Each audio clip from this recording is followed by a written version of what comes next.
Kan musim lalu Persija banyak denda dari supporter nih, sebagai ketua kantor antisipasi gimana Bu? Ya ada, Dan apa aja gitu? 600 sampai 800 juta sebetulnya. Dan yang paling besar itu adalah pada saat pertandingan lawan Persib 200 juta, sama lawan Malut 225 juta. Kenapa bisa begitu lawan Persib? Karena banyak kejadian aksi sweeping gitu yang sebetulnya menurutku nggak perlu. Terus sama lawan Malut itu maraknya red flag pertandingan terakhir. Nah itu yang kalau nggak ada 2 pertandingan itu, Persija tuh dendanya paling dikit se-Indonesia. Kalau nggak ada 2 pertandingan itu kejadian. Nah, jadi sebetulnya yang ini yang harus diperhatikan. Kalau yang namanya supporter kan harusnya tidak boleh merugikan klub. Kalau merugikan klub ya akhirnya klub harus bayar ini, bayar itu, bayar ini, bayar itu. Ya gimana? Keuangan kita juga nggak neraca keuangan kita juga nggak stabil gitu karena ada kejadian-kejadian yang banyak di luar juga. Nah gue berharap supporter memahami itu, terutama red flare. Kan Persija juara tahun 2001 juga tanpa red flare tuh. Persija juara-juara zaman itu dikatakan tanpa red flare. Kenapa sekarang harus ada ketergantungan terhadap pressure? Bung, izin Bung Ferry berangkat dari supporter menjadi pendekatannya lebih dekat, bisa semakin kena untuk supporter mematuhi aturan-aturan regulasi gitu Pak. Pendekatannya gitu. Ya harapannya seperti itu karena gue berasal dari supporter, gue berasal dari mereka.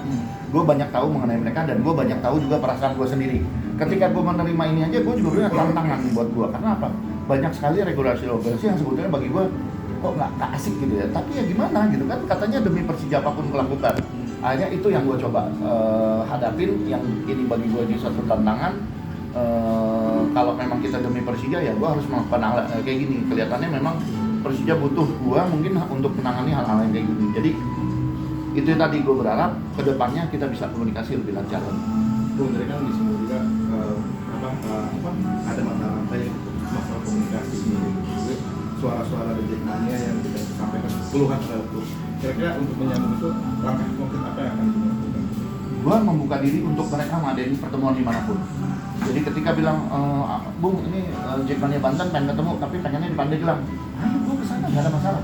Sejauh itu tidak berbenturan dengan jadwal pertandingan Persija, gue akan siap datang ke sana. Tiba-tiba Jackmania Jawa Tengah, kemarin gue ke Dieng, ketemu sama Jackmania Jawa Tengah, biro-biro pada datang semua. Nah itu bentuk komunikasi gue membuka diri untuk mereka. Ayo kita ngobrol. Jadi gue nggak segan-segan untuk datang ke kantong dan gue lebih nyaman kalau bicara di kantong-kantong mereka, karena gue yakin mereka lebih terbuka kalau di tempatnya mereka sendiri.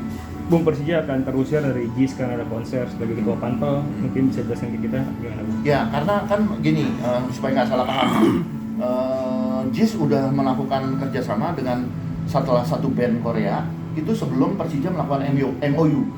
Jadi ketika melakukan MOU, mereka udah kasih ancar-ancar nih, ini bulan ini nih kita nggak bisa karena kita udah terlanjur tanda tangan kontrak sama band Korea. Ya udah, nah kebetulan ketika jadwal keluar kita kasih ke mereka, ternyata memang ada 3 pertandingan. Yang pasti adalah 2 pertandingan. 2 pertandingan itu kalau nggak salah lawan Bayangkara sama lawan Biak itu di bulan Oktober. Dan kita sudah memastikan kalau Patriot akan jadi stadion alternatif kita, karena kita udah telepon Patriot ternyata jadwal itu kosong. Jadi kita udah bilang kita akan pakai tanggal sekian. Tapi yang tanggal 20 November itu Bu, karena JIS juga masih tentatif, mereka bilang ini masih dalam perawatan tulisannya, tapi mereka akan usahakan bisa. Jadi kita alternatifnya juga tetap Patriot. Kita sudah bilang ke mereka supaya jadwalnya di tanggal 20 itu agak 20 November itu kalau masalah lawan Persik Kediri. Jadi dikosongin dulu di Patriot. Banyak yang nanya, kenapa nggak GBK gitu kasih? GBK sama ada kendalanya, kita waktu itu nggak bisa pakai, tapi gue lupa alasannya apa. Tapi waktu itu mereka udah bilang di bulan ini nggak bisa, gitu. Bung, mungkin terkait JIS kan selama ini dibuka 40 ya. Nah, sedangkan kalau Bung sekarang jadi ketua, ada mungkin nggak sih dinambah lagi gitu kapasitas ya, buat buka? Alhamdulillah kemarin pada saat assessment itu kita dapat poin 88. 88 itu kalau nggak salah ya, kita boleh menerima penonton sampai 72.000. Tapi apakah kita akan buka sampai 72.000? Kita akan diskusikan lagi sama ketua umum Jackmania.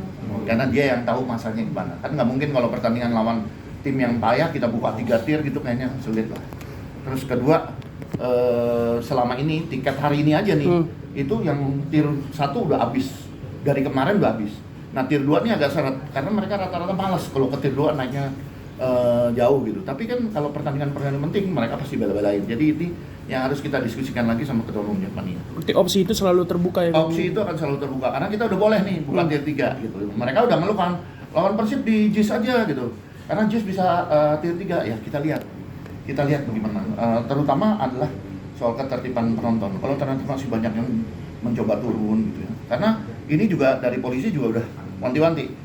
Kita boleh buka tier 3, tapi mereka tetap akan evaluasi tiap pertandingan. Kalau selalu ada kejadian, mereka akan kemungkinan akan mengurangi lagi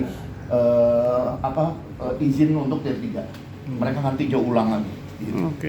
Jadi ini sekali lagi harapan kita ya supaya benar-benar nanti tiap pertandingan kita bisa berjalan dengan aman nyaman buat semua. Berhubungan sama tadi melawan Persib, kan kemarin LIB Elik sempat ngomong